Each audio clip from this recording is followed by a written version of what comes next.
අම්ම මේ මොනවද හදන්න ලුණු කපන්නේ? අල තෙල් දාන්න. අද කටට රහට ටිකක් සැරට අල තෙල් දාන්න යන්නේ. අමු මිරිස් ටික දෙකට පවා ගන්නවා.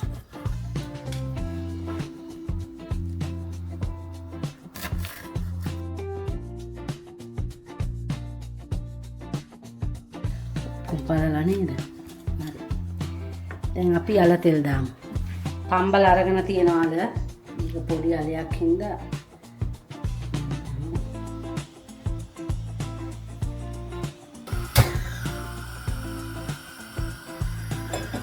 තෙල් එකක් ඉවරයි. තෙල් එකක් ගේන්න ඕන. මේ වගේ ඉතින් ලොකු තෙල් එකක් ගෙනාම වාසි. පොඩි බෝතලේ ගේනවට වැඩිය ඒක මේ සූර්යකාන්තයට තෙල් එකක්.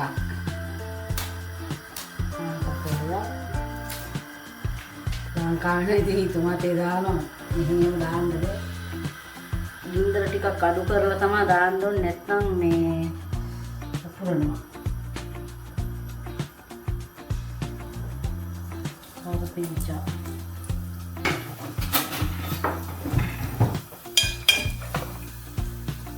Yung dikadang.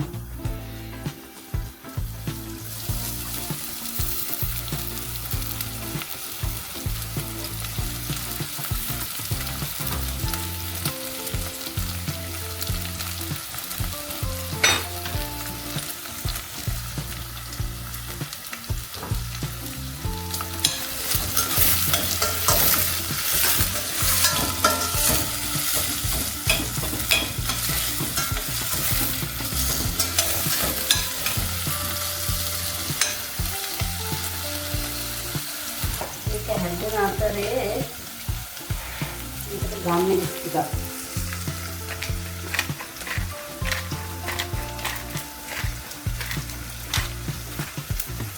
මම නම් ආස ගම්මිරි ඇට කෑලි හැපෙන්න ලුණු කහ දාලා තමයි මම අර තැම්බුවේ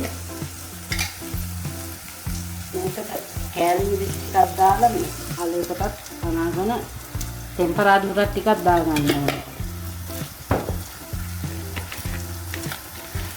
වැඩි තද කරලා පොඩි කරන්න හොඳ නෑ. අර තැම්බිලානේ තියෙන්නේ.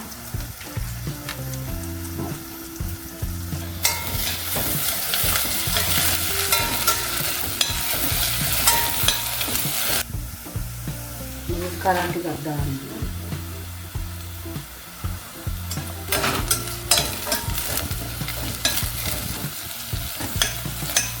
ගොඩාක්ම මලව ගන්නෑ. මොකද දැන් අලක් දාලා අපි ටෙම්පරාදු කරගන්න ඕනනේ. දැන් මේකට කෑලි මිරිස් ටිකක් එකතු කරගන්න. මම කෑලි මිරිස් ඉඳලා හදලා තියෙන්නේ කාරපිංච දාලා වෙයි.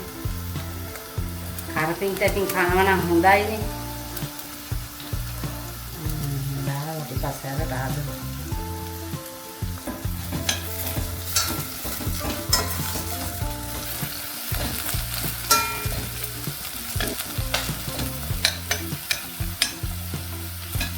කොහොමද දාන්නේ? අතිය.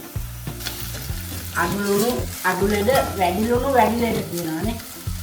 අන්න අල ටික දානවා දැන්.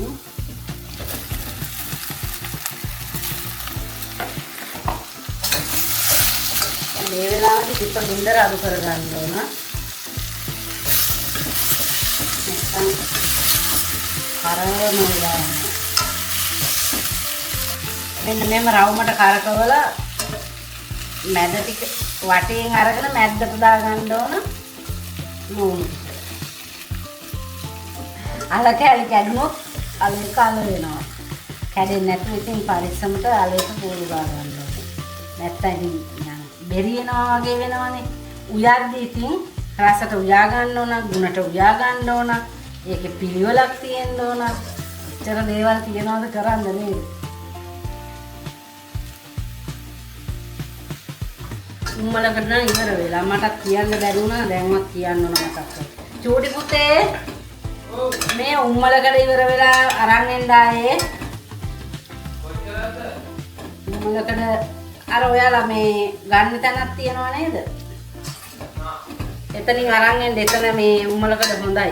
නැත්තම් සමහර ඒවා තියෙනවා මේ ගඳ ගන්න ඒවා. උම්මලකට නෑ කියලා මේකේ රසය අඩු වෙන්නේ නෑ. උනාට ඉතින් උම්මලකට ටිකක් තිබිච්චාම ඉතින් අපි පොඩ්ඩක් ටේස්ට් එකට හොඳයිනේ අපිට. ඔන්න එහෙනම් අලේක හරි. මේ මම අල හදන විදිහ. ඉතින් ඔයාලා හදන විදිහ කමෙන්ට් එකක් දාන්නලා.